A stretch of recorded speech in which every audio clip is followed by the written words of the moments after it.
Deux tableaux interactifs, l'un qui se trouve dans une salle d'espace langue, j'y reviendrai tout à l'heure, et puis l'ensemble d'un niveau d'élèves qui a été doté de MP3 qu'ils peuvent emmener chez eux et sur lesquels ils peuvent travailler la compréhension de l'oral ou la production orale.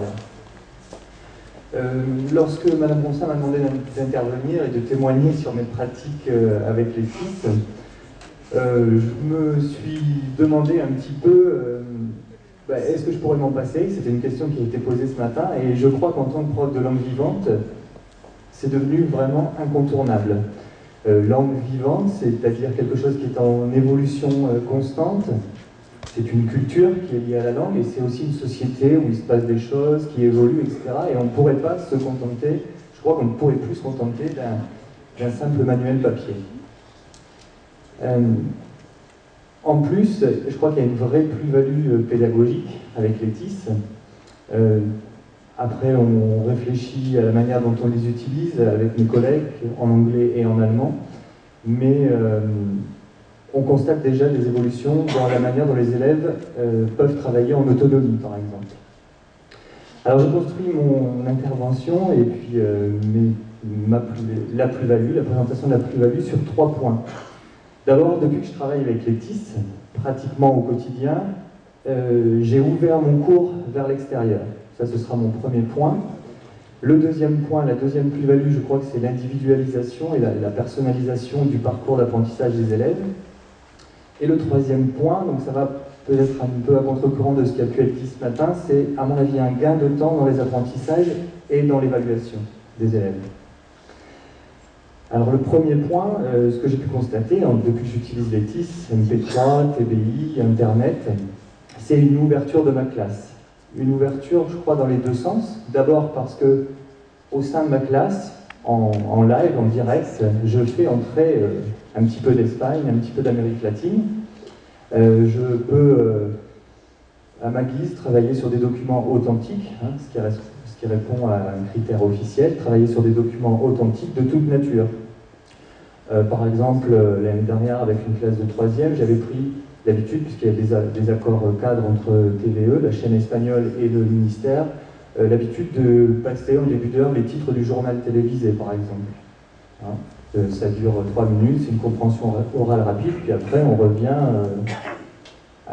au cours de l'habitude, à la séquence habituelle. Le travail sur les vidéos en ligne, bien sûr, des vidéos authentiques, loin parfois de celles qui sont proposées dans les manuels, la presse écrite en ligne, et puis aussi, depuis l'arrivée du cadre européen pour les langues vivantes, le travail sur des aspects vraiment de la vie quotidienne. On dit souvent qu'en France, on a du retard sur les langues, etc. Et c'est vrai que quand on amène des élèves en voyage, on s'aperçoit rapidement qu'ils savent peut-être commenter un texte, mais maintenant se débrouiller dans la vie quotidienne, ça pose beaucoup plus de problèmes. Alors, quelque chose de très intéressant sur les ordinateurs que je pratique assez régulièrement, ce sont des sites en ligne, acheter un billet de train sur le site de la compagnie espagnole, ou alors simuler une commande, par exemple sur le site de la FNAC espagnole. J'ouvre également ma classe dans le sens où il va sortir des choses de ma classe. Par exemple, avec les MP3,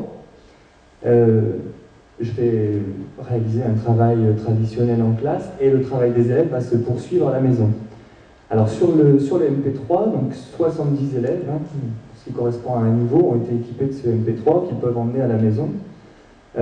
Notre choix s'est porté sur un MP3 qui esthétiquement n'est pas du goût des élèves, mais c'était volontaire parce que il n'y a pas de confusion entre l'objet de travail et l'objet sur lequel ils peuvent s'amuser et puis déposer des fichiers son, MP3 de musique, etc. Vraiment, ça, c'est quelque chose qu'on n'a jamais constaté. Donc le travail avec ces MP3 va se poursuivre à la maison. Je le disais tout à l'heure, on va les exposer encore plus longtemps à la langue étudiée. Donc régulièrement, on dépose par exemple une petite compréhension orale sur le fichier MP3, et les élèves vont pouvoir l'écouter, bien sûr, autant de fois qu'ils le peuvent, ce que l'on ne pouvait pas faire avant, puisque avant, on ciblait en gros pour la compréhension d'une classe, une moyenne. Alors les élèves bien avancés étaient frustrés, et puis parfois les élèves en difficulté, eh ben, la compréhension finale, ils ne l'avaient peut-être pas bien saisie. Et du coup, lorsqu'on revient en classe traditionnelle, on optimise un petit peu le temps d'apprentissage. Ils ont déjà acquis des réflexes, des stratégies pour comprendre les documents oraux et écrits. Par là même, puisqu'on les expose davantage à la langue authentique, il va y avoir une vraie évolution sur l'expression orale. Meilleure intonation, meilleure prononciation, ce qui en Picardie et pour l'espagnol pose un problème. L'accent picard est bien marqué, on le retrouve assez souvent dans les productions des élèves. Et là, pour le coup, vraiment, ça, c'est un des points qui évolue rapidement, que ce soit d'ailleurs en anglais ou en allemand, d'après mes collègues. Et puis en classe, le temps individuel, si on s'amuse à regarder le temps individuel de prise de parole d'un élève, 30 élèves sur une heure de cours, c'est très réduit. Avec le MP3 à la maison, on peut vraiment maximiser ce temps de prise de parole. Le deuxième point, c'est justement l'individualisation, la personnalisation des parcours d'apprentissage. Alors j'en parlais un petit peu sur la compréhension orale. Donc le même document, sur le même document de compréhension orale, je peux proposer à mes élèves, puisque ça se fera à la maison et pas en classe, une grille de compréhension ou des points de compréhension variés, adaptés à leur niveau, et puis petit à petit, on peut les développer. Et puis aussi, chaque élève va pouvoir les écouter autant de fois qu'il le souhaite. Si c'est un bon élève, une écoute, une, deux écoutes va lui suffire, et il ne va pas être ennuyé par le professeur qui repasse sans arrêt la compréhension, le document audio. Et puis, concernant l'individualisation et la personnalisation des parcours d'apprentissage, il y a les espaces langues.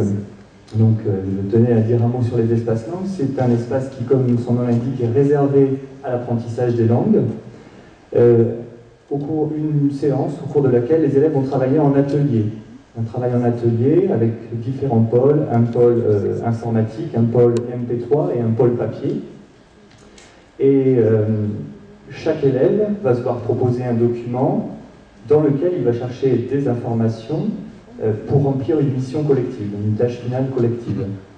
Donc là, ça c'est un bel outil pour créer une évolution lente de chaque élève. C'est vraiment un travail individuel, un travail en atelier au service d'une mission collective. Avec Ordi 60, je pense que les élèves vont pouvoir poursuivre ce travail de l'espace langue chez eux avec une production orale, par exemple. Je crois qu'il y a Audacity sur l'ordinateur, ou une production écrite, un traitement de texte ou une présentation image, par exemple. Le dernier point, c'est le gain de temps dans les apprentissages et dans l'évaluation. Alors c'est vrai qu'au départ, la manipulation, etc., on peut penser que ça fait perdre du temps, mais nous avons l'impératif maintenant en langue vivante d'évaluer le niveau A2 en fin de classe de 3e. Alors comment évaluer, comment entraîner d'abord, comment entraîner plusieurs fois pendant l'année, puis ensuite évaluer plusieurs fois pendant l'année les élèves, par exemple en production orale en continu. Sans les TIS, ça me semble un peu chronophage, ça prend beaucoup, ça prendrait trop de temps d'ailleurs. Là, ils nous rendent une production orale sur un MP3, et puis on a tout le temps d'évaluer. Le petit bémol, bien sûr, c'est le manque de spontanéité, qui est un peu perdu avec le MP3. Gain de temps aussi, j'en ai pas beaucoup parlé, sur les compétences écrites, donc l'expression écrite et la compréhension de l'écrit.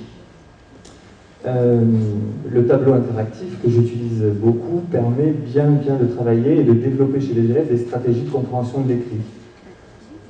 Avant, je travaillais un document texte sur manuel, et puis on faisait des repérages en collectif avec les élèves. Maintenant, le TBI permet de projeter le document, on peut manipuler le document, donc le manuel numérique, dont on parlait ce matin également, projeter le document, faire des repérages, en tout cas aider les élèves petit à petit à devenir de plus en plus autonomes.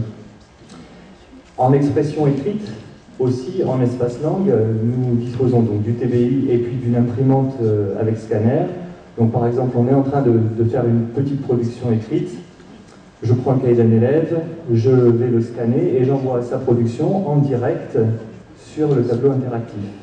Et là, on peut faire de la remédiation en direct, surligner, faire des repérages avec les autres élèves. Ça n'a pas été facile pour moi d'intégrer, j'ai suivi mes collègues d'anglais et d'allemand, d'intégrer les TIS à ma pratique parce que ça demande quand même pas mal de changements dans les pratiques auxquelles on était habitué.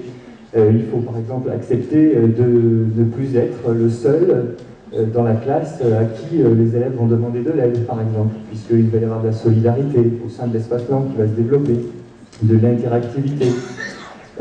L'autre souci que j'ai eu avec les TIS aussi, c'est la place de l'écrit dans mes cours. Hein, qu'est-ce qu'on va laisser aux élèves? La prise de notes en fin d'heure, que vont-ils garder dans leur cahier? Et puis aussi accepter de rendre les élèves de plus en plus, ça c'est assez facile, de plus en plus acteurs dans leur processus d'apprentissage. Petit à petit, ils vont se débrouiller tout seuls de plus en plus, et plus rapidement. Alors juste pour terminer, je voulais vous donner un petit exemple, parce que le gain de temps aussi on l'obtient par la motivation des élèves à utiliser ces outils-là, le TBI et les MP3. Lorsque l'on propose une tâche finale de production orale à des élèves à réaliser sur un MP3, on peut voir le nombre de fois où ils s'y sont repris pour enregistrer le nombre de fichiers, et parfois, ça n'est pas rare pour une majorité d'élèves d'avoir 5 ou 6 fichiers, c'est-à-dire que avant de me rendre son travail sur le MP3, il s'y est repris à 6 fois pour me donner quelque chose qui lui semble correct. Ce qu'il n'aurait pas fait avec un exercice sur papier.